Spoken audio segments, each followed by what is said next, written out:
एक 4 बच्चों के पिता को 3 बच्चे की मां से प्यार हो जाता है, जिसके बाद गांव वाले मिलकर दोनों की शादी करवा देते हैं। ये शादी मुजफ्फरपुर के बधौल गांव में हुई है, जहां एक 45 साल के शादीशुदा आदमी की शादी 38 साल की विधवा महिला से करवा दी गई। ये खबर बिहार में एक नया उदाहरण पेश करता है। वो बिहार जहां लड़की या लड़के को अपनी मर्जी से शादी करने की इजाजत नहीं है, वहां एक विधवा की शादी उसकी मर्जी से 5 साल से प्रेम कर रहे उसके प्रेमी से करवा दी गई है। अब नमस्कार, मैं नेहा चौधरी कैमरा पर्सन विशाल के साथ और आप देख रहे हैं जनता जंक्शन। ये खबर कुछ लोगों के लिए अजीबोगरीब हो सकती है और कुछ लोगों के लिए समाज में एक नया उदाहरण पेश करती है। मुजफ्फर जिले के बधौल गांव में पंचायत के लोगों ने मिलकर एक 45 वर्ष की शादीशुदा आदमी की शादी 38 वर्ष की विधवा महिला से कराया है। जानकारी के मुताबिक दोनों प्रेमी जोड़े एक ही गांव में रहते हैं, जहां इतवारी मांझी 4 बच्चों का पिता है और उनकी प्रेमिका वर्तमान में उनकी पत्नी रीता देवी 3 बच्चे की मां है।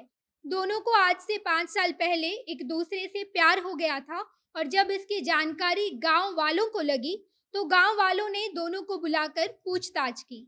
दोनों से पूछताछ के बाद ग्राम पंचायत ने ये फैसला लिया कि वो लोग इतवारी मांझी से रीता देवी की शादी करवा देंगे, जिसके बाद गांव वालों ने गांव में ही इतवारी से रीता देवी की मांग में सिंदूर भरवाया और ये दोनों एक दूसरे को वरमाला पहनाकर शादी कर ली। रीता ने बताया, इतवारी मांझी से उन्हें प्यार तब हुआ था जब 7 साल पहले रीता के पति का देहांत हो गया था।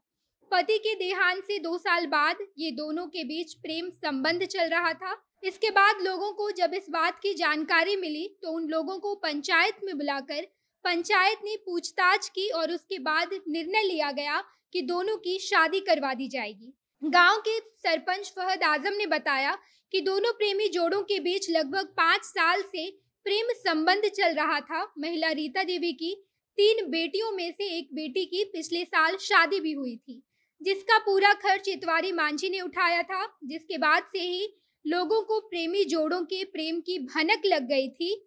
जब पूरे गांव में इनके प्रेम संबंध के बारे में चर्चा शुरू हो गई तो गांव की पंचायत ने इतवारी मांझी और रीता देवी को बुलाया और पूछताछ करनी शुरू कर दी।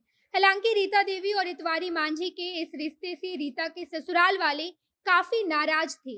उन लोगों ने रीता समेत उनके बच्चों को घर से निकाल दिया था और रीता अपने बच्चों के साथ आम के बगान में रहने लगी थी। आम के बगान में ही वह अपने बच्चे के साथ किसी तरह गुजर बसर कर रही थी, जिसके बाद महिला ने अपने हक को मांगने के लिए पंचायत में आवेदन दिया और इसके बाद ही पंचायत में इस घटना को लेकर बैठक की गई और बैठक में इस बात का फैसला लिया गया कि इतवारी मांझी और रीता देवी की शादी करवा दी जाएगी। इस बात को लेकर प्रेमी जोड़े काफी खुश हैं। उन्होंने कहा कि इतवारी की पहली पत्नी को भी इस रिश्ते से कोई दिक्कत नहीं है, बल्कि इतवारी की पहली पत्नी को भी इस बारे में कई सालों से पता था। गांव में दोनों की शादी करवाने के बाद रीता और इतवारी के साथ उसके ससुराल भेजा गया। ये लोग शादी से काफी खुश हैं और दोनों खुशी खुशी ससुराल चले गए। उन्होंने कहा कि पूरे गांव वालों ने मिलकर हम दोनों को मिलाया है, जिंदगी भर हम दोनों इसके लिए गांव वालों के शुक्रगुजार रहेंगे। बेशक गांव वालों ने बड़ा ही नेक काम किया है। महिला को उसके प्रेमी से मिलाकर बच्चों को पिता का साया मिल गया, बेघर माँ और बच्चे को एक घर भी मिल गया और महिला को उसका हक भी दिया गया। इस शादी से सभी लोग काफी खुश हैं। बाकी आप इस शादी को लेकर क्या सोचते हैं, कमेंट बॉक्स में बताइएगा। आगे की खबरों के लिए जनता जंक्शन देखते रहिए। धन्यवाद।